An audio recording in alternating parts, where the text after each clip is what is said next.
49 అంటే సంతానం, 49 అంటే సంతోషం.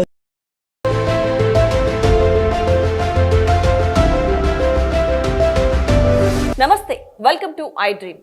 పారామెడికల్ విద్యార్థి శిరీష మృతి మిస్టరీగా మారింది. యువతిది హత్య, ఆత్మహత్య అనే కోణంలో పోలీసులు విచారిస్తున్నారు. కాల్లాపూర్ శివారులోని నీటి కుంటలో ఆదివారం మధ్యాహ్నం శిరీష మృతదేహం దొరికింది. ఒంటిపై పలుచోట్ల గాయాలుండడం, 2 కళ్లను పొడిచి ఉండడంపై గ్రామస్తులు అనుమానం వ్యక్తం చేస్తున్న విషయం తెలిసిందే. పలువురు కుటుంబ సభ్యులను అదుపులోకి తీసుకున్న పోలీసులు వివరాలు ఆరా తీసే ప్రయత్నం చేశారు. ఇదిలా ఉండగా సోమవారం గ్రామానికి చేరుకున్న వైద్యులు శిరీష మృతదేహానికి రీపోస్ట్ మార్టం నిర్వహించారు.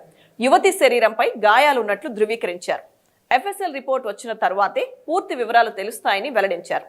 శిరీషది ముమ్మాటికి హత్యేనని, దీనిపై సమగ్ర విచారణ చేపట్టాలని గ్రామస్తులు డిమాండ్ చేశారు. మృతురాలి తండ్రి జంగయ్య, బావ అనిల్ పై వారు మండిపడ్డారు.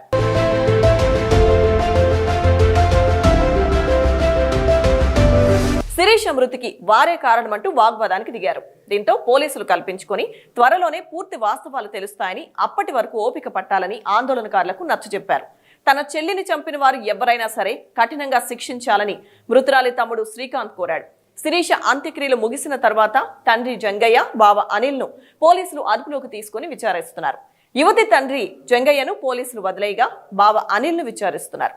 కాల్ డేటా ఆధారంగా గ్రామానికి చెందిన మరో 2 యువకులను కూడా అదుపులోకి తీసుకున్నట్టు తెలిసింది. ఇక ఈ విషయంపై పోలీసులను వివరణ కోరగా కేసు దర్యాప్తులో ఉందని, ఎఫ్ఎస్ఎల్ రిపోర్ట్ వస్తే అన్ని విషయాలు తెలుస్తాయని అన్నారు. శిరీష దారుణ హత్యను జాతీయ మహిళా కమిషన్ సుమోటో కేసుగా స్వీకరించింది.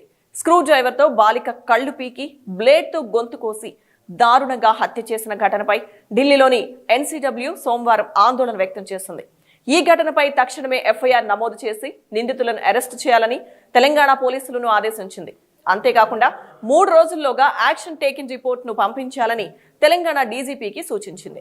తెలంగాణలో బాలికలు, యువతులు, మహిళలపై పెరిగిపోతున్న నేరాలపై జాతీయ మహిళా కమిషన్ తీవ్ర ఆందోళన వ్యక్తం చేసింది.